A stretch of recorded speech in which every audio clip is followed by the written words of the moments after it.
நீங்கள் எப்படி ஆதி ஆகமத்தினுடைய முதல் அதிகாரத்திலே ஆரம்பத்திலேயே ஒரு இருள் ஆழத்தின் மேல் இருந்தது என்று வாசிக்கிறீர்களோ, அதே போல மத்தேயு எழுதின சுவிசேஷம் துவங்குவதற்கு முன்பாக மல்கியாவிற்கும் மத்தேயுக்கும் இடைப்பட்ட வருஷங்கள் ஏறக்குறைய 400 வருஷங்கள் என்று சொல்லப்படுகிறது.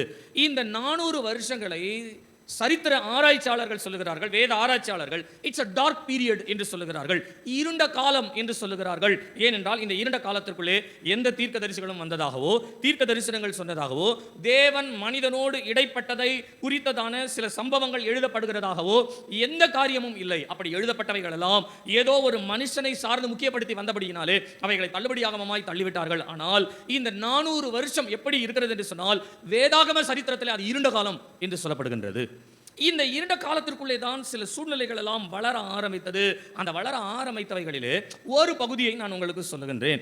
நீங்கள் இந்த பரிசேயரை குறித்து நான் உங்களுக்கு ஏற்கனவே சொல்லிவிட்டேன், வேத பாரகரை குறித்து நான் உங்களுக்கு ஏற்கனவே நான் சொல்லியிருக்கிறேன். அதே நேரத்தில் சதுசேயரை பற்றியும் நாம் ஏற்கனவே கவனித்திருக்கிறோம். இது இல்லாமல் எசீனியர்கள் என்று சொல்லி எசீனியர்களை பற்றியும் நான் கடந்த நாளிலே உங்களுக்கு சொன்னேன். இதற்கு நடுவிலே ஒரு கூட்டம் இருக்கிறது. இந்த கூட்டத்தினுடைய பெயர் என்னவென்று சொன்னால் ஆங்கிலத்திலே அதற்கு ஜியலாட்ஸ் என்று சொல்லுவார்கள். ஜியலாட்ஸ் என்று சொன்னால் தமிழிலே கிளர்ச்சியாளர்கள் என்று அதற்கு பொருள். கிளர்ச்சியாளர்கள்.